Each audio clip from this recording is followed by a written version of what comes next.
The air in the lawyer's office felt heavy, like the moment right before a storm breaks, when my sister's laughter cut through the silence. "It's all mine," she crowed, her voice sharp with triumph. "Dad left you nothing, Ethan." Her words hit me like a punch, but it was my mother's pale, trembling face, her eyes flicking nervously to the floor, that made my chest tighten. She knew something she wasn't saying. I sat frozen, the leather chair creaking beneath me.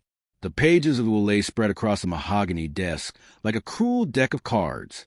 My wife, Clara, squeezed my hand under the table.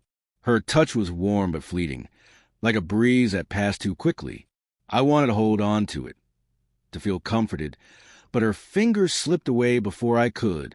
Mr. Grayson, the lawyer, adjusted his glasses, his face unreadable as he shuffled the papers. "Ethan, your father's estate, his house, his savings, the cabin by the lake, has all been allocated to your sister, Margaret." Margaret smirked, leaning back in her chair, her manicured nails tapping the armrest. "Told you, Ethan. Dad always knew who the responsible one was." Her tone was sharp, a blade honed from years of sibling rivalry I thought we had buried. I wanted to argue, to demand answers, but my mother's silence was louder than Margaret's taunts. She sat across from me, hands folded in her lap, lips pressed thin. Why wasn't she speaking? Why wasn't she defending me? "Clara," I whispered, turning to my wife, searching her face for an anchor. Her hazel eyes met mine, soft yet distant, like a lighthouse too far from shore. "Did you know about this?" I asked, my voice barely audible over the hum of the air conditioner. She shook her head, auburn hair catching the light, but her gaze flicked toward my mother for a fraction of a second. So brief I might have missed it, but it lodged in my gut like a splinter. The meeting dragged on, legal jargon blurring into white noise. I couldn't focus. My father's voice echoed in my mind, his gruff laugh, the late-night talks about fairness, about family. He had promised me the cabin, the place where we'd fish together, where he'd taught me to listen to the wind. Had he lied? Or had something changed? I glanced at Clara again, her posture stiff, her fingers twisting the hem of her skirt. She'd been quiet lately, distracted. I had chalked it up to work stress, the late nights at the office. But now, watching her avoid my eyes, a prickle of doubt ran down my spine. Back home, our small apartment smelled of lavender candles Clara loved, but the scent felt suffocating. I poured a glass of whiskey, amber liquid, catching the dim light of the kitchen. Clara was in the living room, scrolling through her phone, her face bathed in blue light. "We need to talk," I said, my voice rougher than I intended. She looked up, startled, phone slipping onto the couch. "About what?" she asked, light but guarded, like stepping around broken glass. "About today. About the will. About why my mother looked like she was hiding something. And why you couldn't even look at me in that room." I set the glass down. The clink against the counter sounded too loud in the quiet. Clara's lips parted, but no words came. She crossed her arms, silk blouse rustling. "Ethan, you're upset. Understandable, but don't start seeing things that aren't there." Her voice was smooth, rehearsed, polished.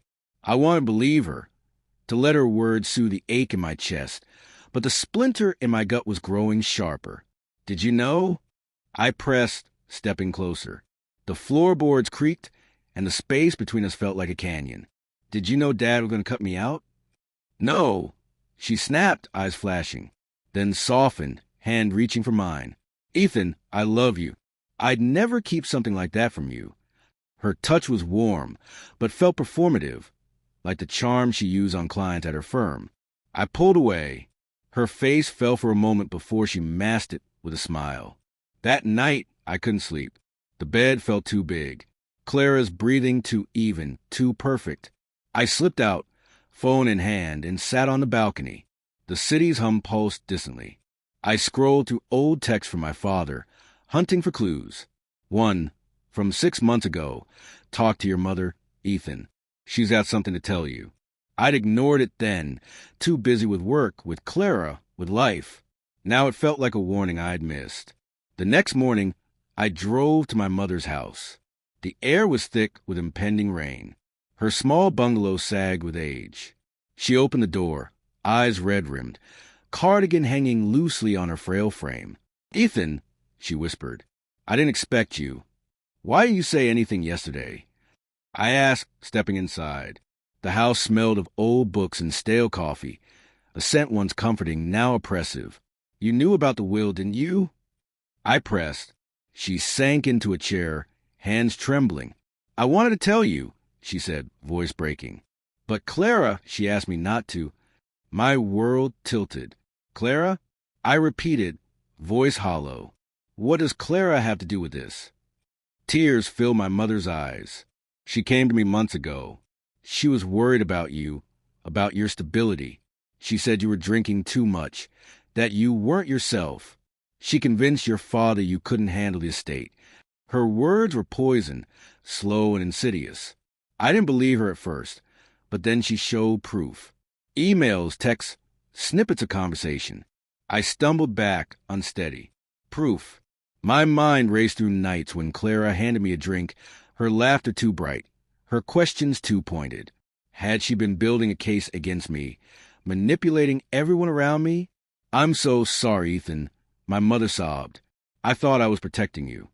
I drove home that day, rain pounding the windshield. Clara hummed in the kitchen, chopping vegetables like nothing was wrong. The normalcy was obscene. "You lied to them," I said, voice low, shaking. She froze, knife hovering over a carrot. "You told my parents I was unstable. You made them think I didn't deserve anything." Her face crumpled, but not in guilt, defiance. "You were falling apart, Ethan," she said, setting the knife down. "You were drinking, shutting me out. I was trying to save you from yourself." "Save me?" I laughed bitterly. "You stole my family's trust. You stole my inheritance." "It wasn't about the money," she snapped. "It was about us, building a life together without your family's baggage dragging us down." Her words, raw and unfiltered, shattered the last fragment of trust one had left. She had orchestrated it all, not from malice, but from a twisted sense of saving me, saving us. I walked out into the rain, jacket soaked, heart a hollow drum. The cabin, the savings, the house, they didn't matter anymore. What haunted me was a betrayal. The realization that the woman I had loved had rewritten my life behind my back. Standing in the downpour, I wondered if I had ever truly known her, or the man I had been was lost long before she decided to save me.